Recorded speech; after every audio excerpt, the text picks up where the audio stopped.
Então, por que que eu coloquei a luta depois do luto? Vou começar contando quando eu tinha 28 anos, que eu tinha 2 filhos, a Débora com 2 anos e meio e o João com 3 anos e meio. E eu fiquei grávida da Júlia. E a Júlia, eu tive uma gravidez de 9 meses, perfeita, sem nenhuma alteração. A Júlia seria a nossa última filha, porque a gente, né, o casal, eu e o Tuca, a gente decidiu ter 3 filhos apenas.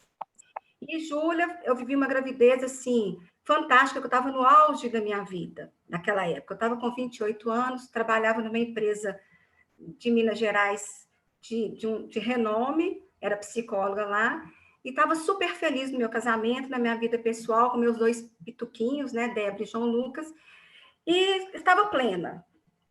E aí um dia eu saí do meu ultrassom, o último ultrassom que eu fiz da Júlia, e quando eu saí da clínica, eu senti uma coisa que eu nunca senti na minha vida até hoje. Era uma plenitude, eu estava assim, parecia que eu estava voando.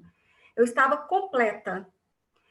É uma sensação que parece assim, que quando a gente acha que quando eu for para outro plano, vai ser muito parecida, porque é uma coisa que eu não sei explicar.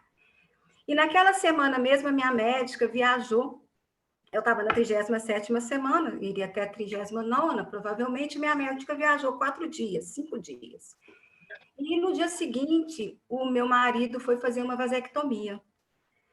Né? Tava tudo bem. E o médico, muito bem intuído, falou com ele assim: não faça sua vasectomia agora, porque você está com 28 anos, vamos esperar um pouquinho. E ele insistiu, e o médico insistiu que não, e graças a Deus não fez, depois eu vou explicar por quê. E no dia seguinte, eu tive uma infecção urinária, fui internada, minha médica não estava aqui, voltei para casa, 3 dias depois, fui para o hospital para ter a Júlia, minha médica também não estava aqui, e durante o parto, que foi um parto normal, eu escutei uma voz, engraçada, né, a voz do coração, alguém me perguntou assim: o que é um sofrimento fetal? E eu perguntei para a médica, que não era minha, o que é um sofrimento fetal? E a partir dessa pergunta, eu não lembro mais nada, mais nada. Eu lembro que foi uma correria e tal, e Júlia nasceu com sofrimento fetal, Júlia foi para o CTI, uma menina que tinha 3,3 kg, foi para o CTI, eu fui para o quarto, 6 horas depois, Júlia, nesse meio tempo eu era católica, então as 2 pessoas que viram a minha filha, depois que nasceu, o pai dela e minha irmã Ana Paula. Porque eu era católica e eu tive uma sintonia com a Ana Paula, aquele negócio, né? Precisa batizar antes de morrer. E a Ana Paula batizou minha Júlia. E eu fui para o quarto, né? E eu lembro que a médica falou comigo: nossa, tive muita sorte, porque a gente encontrou um CTI no São Lucas vazio. E ficou no quarto comigo a minha mãe e a minha tia Eliana, que era como uma mãe para mim. E eu tive um sonho, gente, que assim, também é o sonho mais lindo que eu já tive na minha vida. Eu tive um sonho de uma garotinha de uns 6 anos, toda vestidinha de branco, de meinha. Eu lembro, uma meinha 3/4, né? Para quem lembra o que é meia 3/4, que veio despedir de mim. E naquele momento, depois de um grande abraço que ela deu em mim, a minha tia me contou que eu despedi, foi a despedida da Júlia comigo. E Júlia, então, naquele momento, a médica entrou no quarto e contou que Júlia tinha partido, né? E aí, gente, começou toda a minha luta, né? Toda assim, eu quis ir embora do hospital e eu fui embora porque não fazia sentido para mim mais ficar naquele hospital. Minha médica não estava aí. Eu quis ir embora na mesma hora, eu fui para casa da minha avó. E no dia seguinte, a minha filha foi enterrada e me deixaram em casa com mata-leão, sabe? Sossega-leão, só que eu acordei, eu peguei um táxi e eu fui para o enterro. Eu precisava ir no enterro dela. Ninguém me convidou, ninguém me chamou, mas né? Eu precisava fechar um ciclo. Eu precisava ver minha filha sendo enterrada. São os rituais. E fui, e foi muito triste. Foi uma dor tremenda, mas também foi a melhor decisão que eu tomei na minha vida. E a partir de então, né, disso tudo, eu fui para psicologia transpessoal, que eu comecei a estudar o luto. Eu conheci o espiritismo. Eu comecei depois a fazer terapia, né? Voltei para minha terapia, tomei remédio, tive uma depressão terrível, porque foi um luto que eu vou contar para vocês. É uma coisa que dói demais. mas que a gente sobrevive. E eu comecei a ler vários livros, e um dos livros que depois eu fui ler e que, assim, me trouxe muito, muito conforto é esse aqui, ó, chama A Vida Continua. Esse livro é da Gláucia Tavares, ela perdeu uma filha aos 18 anos de acidente de trânsito. E a Gláucia, ela escreveu primeiro do luto, a luta, e depois esse A Vida Continua. E a Gláucia, então, o que é que ela fez nesse livro? Ela chamou várias pessoas que sofreram várias perdas e cada um foi contando a sua perda. Então, assim, é uma terapia de grupo que eu falo que é, porque, assim, cada pessoa que eu lia, eu pensava, por que não comigo? Né? A gente pensa sempre assim, por que comigo? Quando a Júlia foi embora, quando a Júlia foi para o plano espiritual, eu procurei um padre que eu gosto demais, que é o padre Natanael, e ele não soube me explicar. Porque, na verdade, não tinha explicação que eu aceitasse, né? Foi até então que eu fui entender por que não comigo. Vou passar para vocês agora, então, algumas coisas desse livro que me ajudaram muito a me refazer, me ajudaram muito a minha luta. Espera aí que eu vou passar aqui agora, só um minutinho.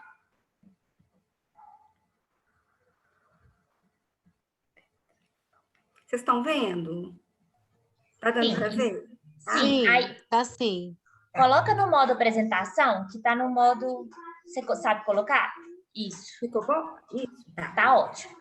Então, assim, eu pus nessa imagem, na verdade, eu queria ter colocado até que chama arco-íris, porque para mim o arco-íris fala tudo, né? Depois de uma tempestade sempre vem um arco-íris lindo. Mas então, a luta depois do luto. Vou passando aqui. Espera aí, só um pouquinho. Então, nesse livro, a gente fala da elaboração da perda de pessoas. E a perda não é só de pessoas. Tem gente que chega no meu consultório e fala assim, nossa, eu estou morrendo de vergonha, porque eu estou sofrendo, porque eu perdi um cachorrinho.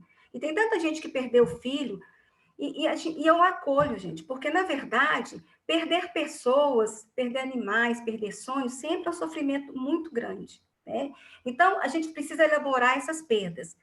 Foi isso que eu fiz com a minha perda. E a gente vive numa sociedade que ela interdita a perda. Quando a gente expressa a dor da gente, as pessoas costumam dizer que a gente está sendo fraca. Então, no meu caso, as pessoas falavam, Renata, você que sempre foi muito forte, o que está acontecendo com você? E aquilo me dava uma raiva danada, porque eu não estava sendo fraca, eu queria expressar a minha dor. E daí também, se eu estivesse sendo fraca, né? Por que eu tinha que ser forte o tempo todo? E o luto, ele é um processo e cada pessoa é única em sua dor. Então, quando um cliente fala comigo assim, mas por que demora tanto a minha dor? Por que eu estou demorando tanto? Porque cada pessoa tem o seu processo de cura. Eu tive um processo de cura, demorou muito tempo, mas quando chegou nos 4 meses que a Júlia já tinha ido embora, a minha médica falou comigo assim, você vai ter que procurar alguma coisa que ressignifique a sua vida. Aí foi quando eu fiquei grávida da Maria Clara. Por isso que eu falei que, graças a Deus, que o médico não deixou o Sérgio fazer vasectomia. Porque a Maria Clara, ela é minha filha, que veio depois dessa tempestade, né? Minha filha arco-íris. Porque a minha dor foi ressignificada a partir da Maria Clara. Ao voltar à vida normal, é preciso ser incorporada a ausência de quem foi, do que se foi. Agora, vocês imaginam, eu vivi com uma criança 9 meses, 39 semanas, 38 semanas na minha barriga. A conexão era minha, só minha. Eu conhecia a Júlia me conhecia. Então, eu tinha que sentir aquela ausência da minha barriga sem a presença física da Júlia. Mas foi preciso eu voltar à vida normal. Eu tinha 2 crianças, né? Eu tinha uma de 2 anos e meio e outra de 3 anos e meio. Eu precisava voltar para o meu marido, porque eu tinha assim, me afastado da vida de verdade. Pode ocorrer que de cada vez que a pessoa pensar nisso, ela se entristece. Está tudo bem. O importante é continuar a caminhada. Então, assim, eu caía, eu levantava, eu ficava de cama 2 dias, eu chorava, eu ia para psiquiatra, eu ia para terapia, E estava tudo bem, né? Eu não era aquela pessoa forte que as pessoas queriam que eu fosse naquele momento. E eu comecei a trabalhar o desapego da minha barriga, o desapego dos ultrassons da Júlia. Eu fiquei durante muito tempo com todos os ultrassons da Júlia, e todo mês eu ia lá ver o atestado de óbito da Júlia. Então, hoje, eu tenho o atestado de óbito da Júlia, porque nele está o atestado de nascimento dela. Mas os ultrassons, deve ter uns 5 anos, rasguei tudo. Foi um trabalho de desapego que eu tive. E fui caminhando nesse desapego. E aí, um poema que eu acho lindo, que queria compartilhar com vocês. Por muito tempo achei que a ausência é falta, e lastimava ignorante a falta. Hoje não a lastimo. Não há falta na ausência. A ausência é um estar em mim, e sinto a branca tão pegada, aconchegada nos meus braços, que rio e danço, e invento exclamações alegres, porque a ausência, essa ausência assimilada, ninguém a rouba de mim. Então, a presença da Júlia na minha barriga, ninguém nunca vai roubar de mim. Eu penso na Júlia diariamente. As pessoas podem pensar assim, mas você nem chegou a ver a Júlia viva, assim, né? Depois que ela saiu da sua barriga, porque ela foi direto para o CTI. Mas essa ausência assimilada, ninguém tira ela de mim. Porque a ausência não é falta, né? E aí, nesse livro, fala das fases do luto. Que primeira coisa, a gente fica em choque, né? Então, diante da notícia da perda, a gente fala, não, não é comigo, não, ela está lá no CTI, não, mas a médica falou que estava tudo bem. Isso durou meses para mim, tá? Não foi fácil, não. Aí depois vem a saudade e a busca da figura perdida. A gente procura a pessoa que se foi expressando sentimentos. Quando a gente entende que a pessoa não vai voltar, aí desperta aquela tristeza, a raiva e o medo de se viver um pesadelo. Então, mais ou menos assim. A Júlia, eu não tive a Júlia andando, a Júlia conversando, né? Mas quando eu perdi também pessoas muito, muito importantes na minha vida, primeiro momento a gente parece que a gente está, né, assim, vai voltar, vai bater naquela porta e vai voltar. Por isso que muitas vezes esse luto, ele vai caminhando bem, e no primeiro mês a gente cai outra vez. Então, né, é assim, é uma montanha russa, porque aí desperta a tristeza daquele que não vai voltar fisicamente. Vem o desespero e a desorganização. A gente busca a pessoa perdida nas primeiras semanas e com o tempo vê que ela não vai voltar. Isso pode acarretar a depressão. Então, às vezes, a gente sai do enterro, como eu saí do enterro da Júlia, eu pedi para o meu marido parar numa padaria que a gente tinha, eu falei, eu quero suco de manga. E ele trouxe aquele suco de manga e ele ficou olhando para mim como se ele falasse assim, gente, mas essa minha mulher é muito forte.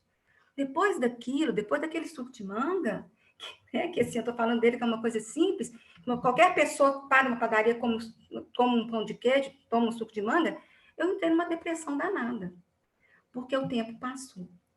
E aí, com a reorganização, com o tempo, os tratamentos necessários, a desesperança diminui e é uma reorganização afetiva. Eu fui me organizando através dos meus filhos, dos meus amigos, dos meus parentes, através daquela sementinha que depois brotou em mim, que seria Maria Clara. A relação deixa de ser baseada na presença física.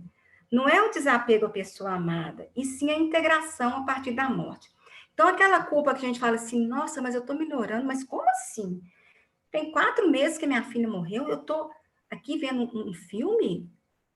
A gente fica com aquela culpa, né? Não é o desapego à pessoa amada. A gente está fazendo a morte ser assimilada de forma diferente na vida da gente. E tem as tarefas propostas por Organ nesse livro, que fala da elaboração do luto.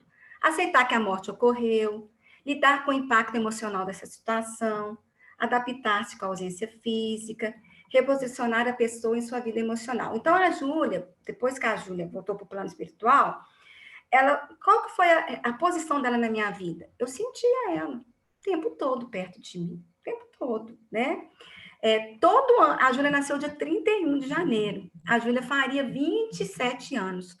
Todo ano, dia 31 de janeiro, eu comemoro a vida da Júlia.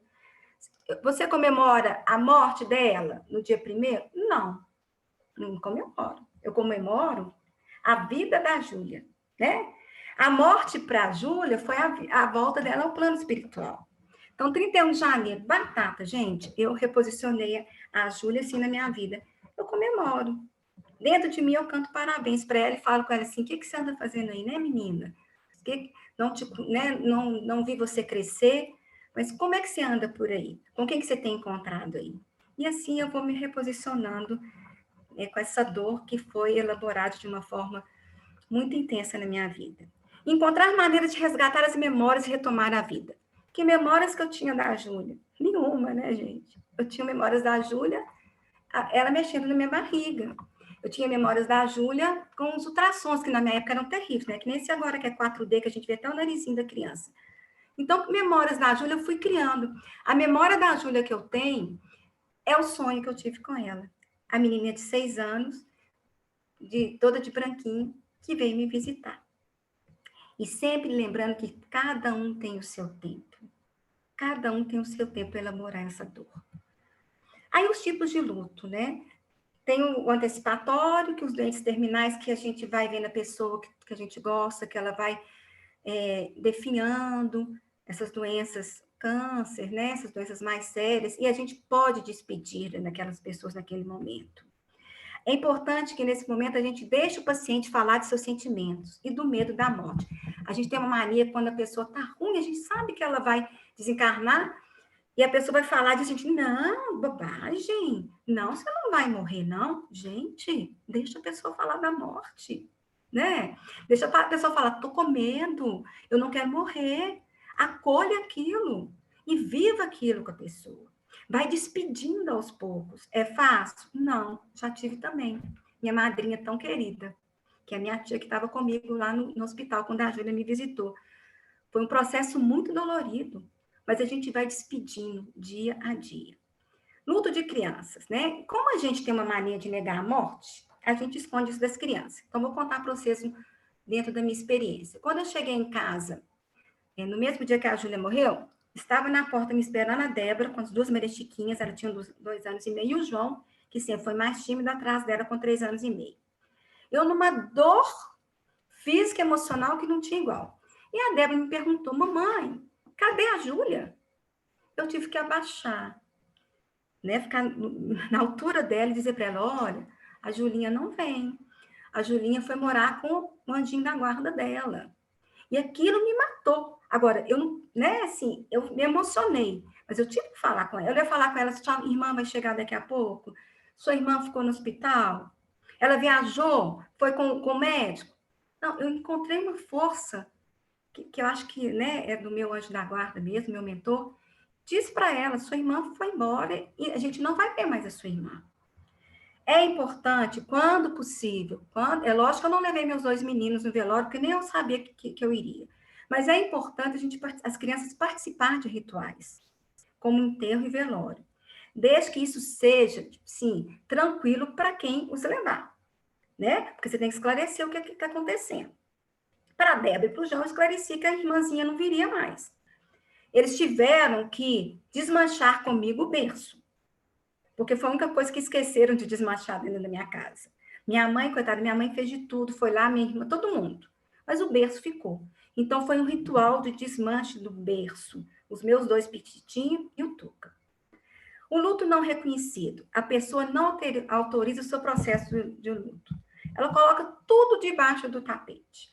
Vai colocando, tô ótima, tô excelente, isso é assim mesmo, vai dar tudo certo. E quando lá na frente a gente vê, nossa Senhora, o trem tá feio demais, né?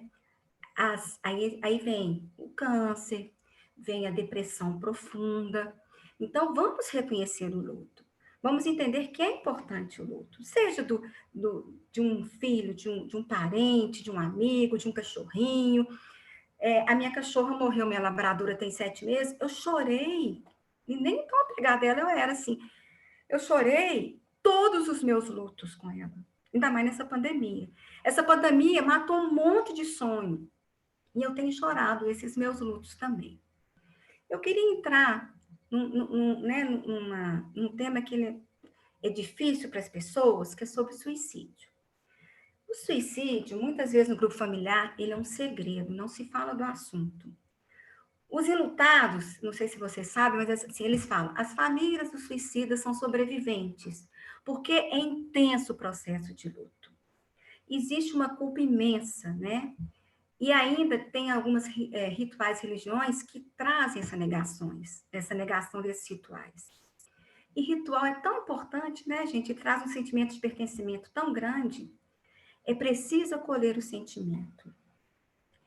Eu tive uma amiga, né? Eu tenho uma amiga muito querida que eu combinei de ir na casa dela numa terça-feira, não pude ir, e na terça, liguei para ela, falei que iria na quarta, e na terça-feira ela se matou.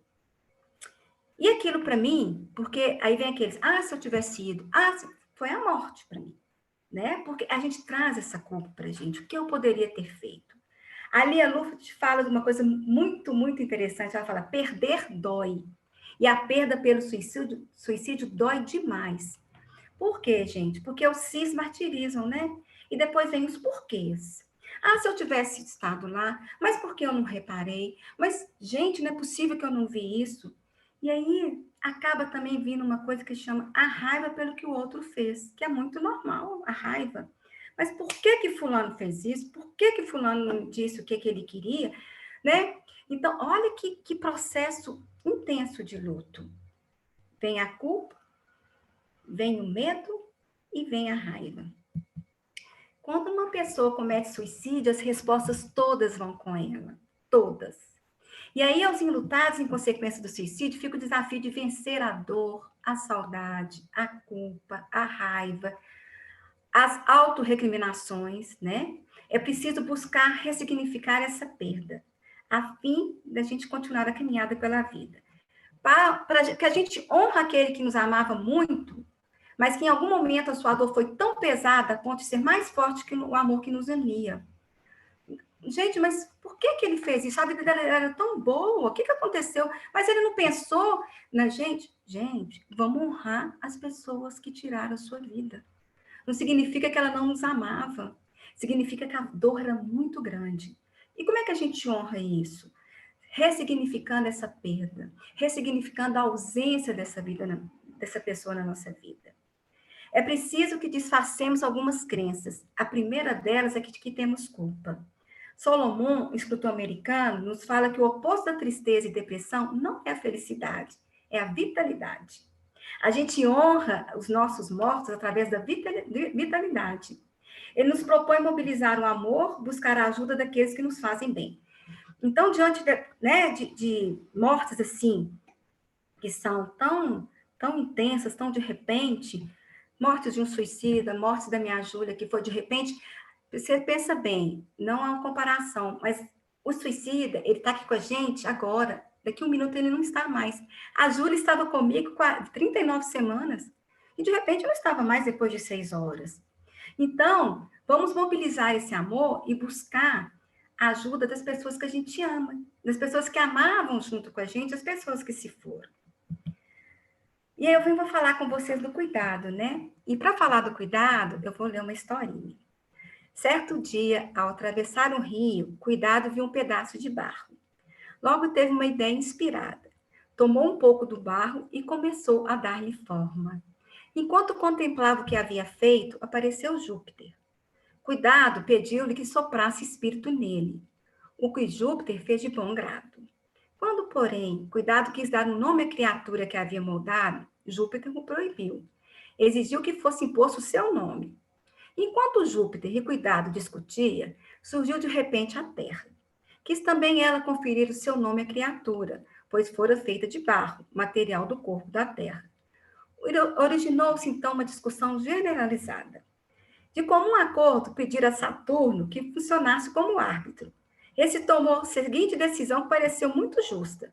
Você, Júpiter, deu-lhe o espírito. Receberá, pois, de volta esse espírito por ocasião da morte dessa criatura. Você, Terra, deu-lhe o corpo. Receberá, portanto, também de volta o seu corpo quando essa criatura morrer.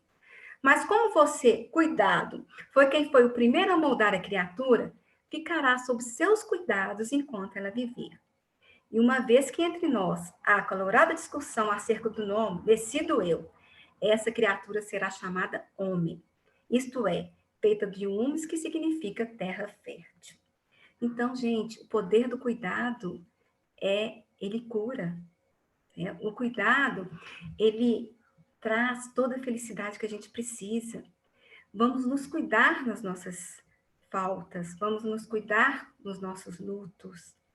Cuidar do outro, acolher o outro, acolher a gente quando a gente está triste porque perdeu alguma coisa muito significativa, perdeu alguém tão amado. Vamos cuidar das pessoas que estão procurando a gente só para escutar, né? Ninguém quer escutar frases tipo essas que me incomodaram quando a Julinha se foi. Você só tem 28 anos, você é nova, já tem outros 2 e pode ter mais um. Ué, que coisa é essa, né? Isso não é ter cuidado. Onde está a sua fé, Renato? Nossa, você é tão fervorosa, tão forte. Gente, isso não é cuidado. Logo, você tão forte, deitada nessa cama, sem vontade de viver, isso não é cuidado. Renata, Deus sabe o que faz. Ela ia ficar, porque na verdade a Júlia ela teria sérias sequelas, sabe? Se ela tivesse né, ficado viva nesse plano. Deus sabe o que faz, ela ia ter sequelas. E eu pensava assim, e eu queria que ela tivesse comigo, com sequelas ou não. Não era isso que ia me fazer deixar de amá-la. Seu marido é novo, não vai dar conta por muito tempo dessa depressão. E aquilo ali, gente, para mim tanto fazia se ele era novo, se ele ia me trair, se ele não ia me trair. Aquilo não era cuidado. Era uma dor minha, né? Então falar assim, se arruma, levanta dessa cama que você vai ser traída, para mim tanto fazia se ele fosse me trair ou não, né? Isso não é cuidado. Renata, você tem um anjinho cuidando de você. Gente, mas eu que sou a mãe, eu que tinha que cuidar desse anjinho. Então, frases que me incomodaram terrivelmente.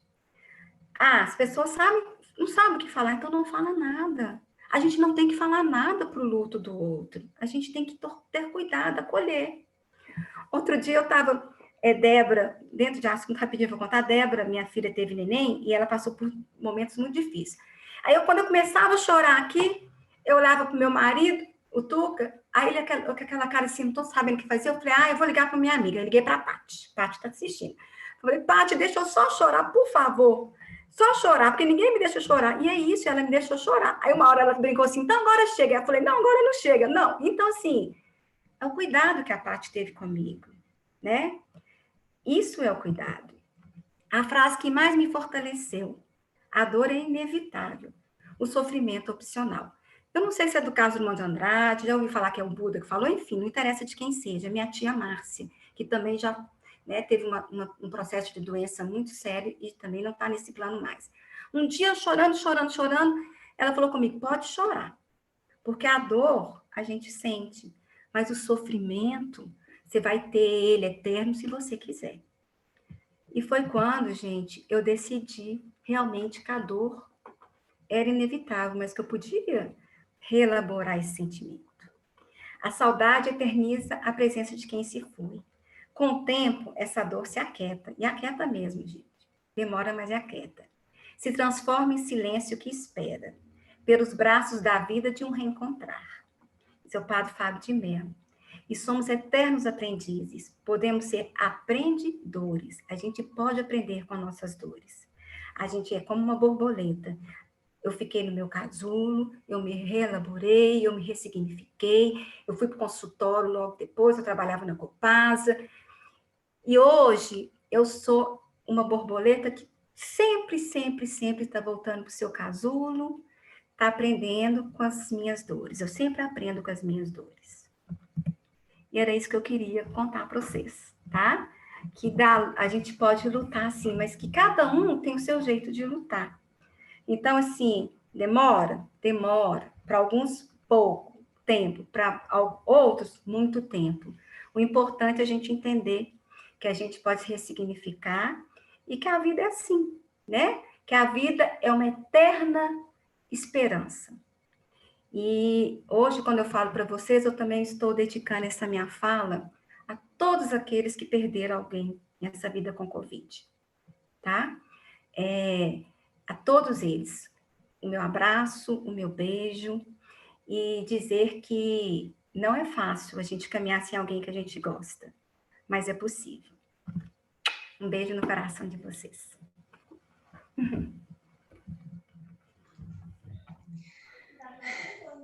Eu estou muito emocionada aqui. Eu acho que, nossa, todo mundo se sentiu tão abraçado por essa fala. Como alguém que já viveu alguns lutos, muito obrigada por ter trazido. Eu acho que esse tema com a sua experiência com tanto amor, com tanta vulnerabilidade e com tanto acolhimento. Estou emocionada, não estou nem conseguindo falar. Mas queria ver se alguém quer comentar, quer falar antes da gente ir para a segunda parte.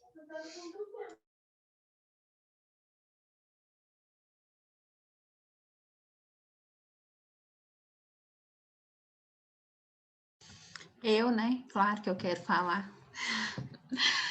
Então, Rê, quando a gente foi conversar sobre o tema, eu tinha certeza que você tinha que falar sobre isso, porque a sua delicadeza, a sua luz, a sua bondade traria essa comoção para todos nós e esse aprendizado. Aprendi muito essa noite. Não deixei de pensar no meu luto, que ainda está acontecendo, e eu quero te agradecer muito, porque todos nós, nesse momento, estamos passando, né? Que não seja um luto de morte, de desencarne, mas um luto vital, um luto que essa pandemia tem trazido, fazendo com que a gente entre no nosso casulo, ou pelo emprego, ou pela saudade das pessoas que a gente ama, ou pela falta de condição de entender algumas situações da vida. Foi lindo. Obrigada, viu, Rê?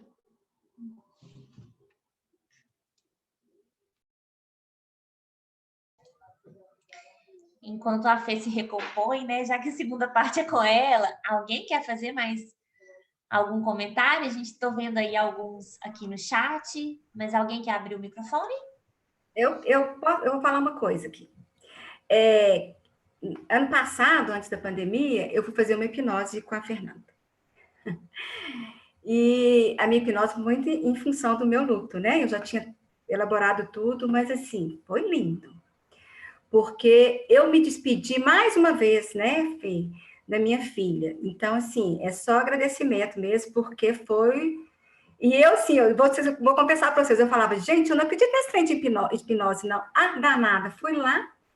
E para mim, eu voltei tão plena como eu saí plena daquele ultrassom que eu contei para vocês. Então, a Fernanda me ajudou muito nesse processo, nessa ressignificação também depois dessa hipnose. Tá? Isso que eu queria falar.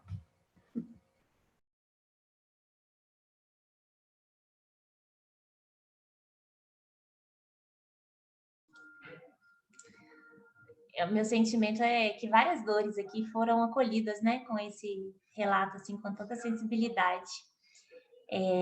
Bom, então agora eu vou... Obrigada mais uma vez, Renata. E agora eu vou passar para a Fê, para a nossa segunda parte. Então, separem aí a água, o caderninho e a caneta que a gente tinha falado do início.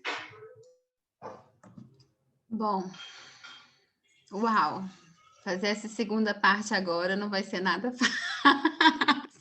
E eu tinha escrito uma meditação que eu já vou mudar. Obrigado, Fê. Sem muito o que falar aqui, eu acho que a Renata falou encontrar maneiras de resgatar as memórias e continuar a vida. É uma maneira da gente manter a tocha acesa, seguir frente com essa luz, não é verdade?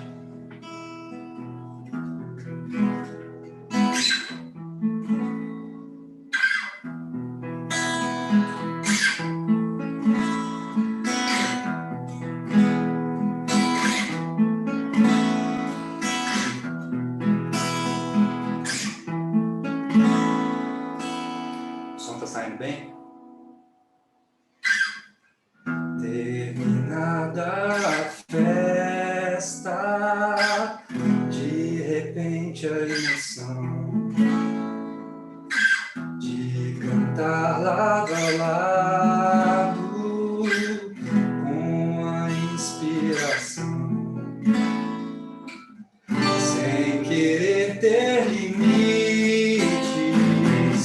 pra que eu possa criar e cantar um sonho quase impossível, uma causa justa, talvez o tempo dirá, valeu a pena tentar,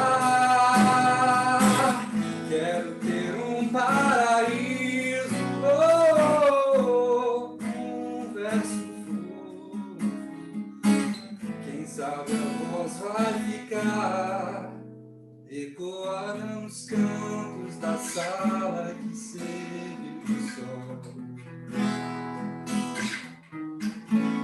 ecoada nos cantos da sala que serve o sol,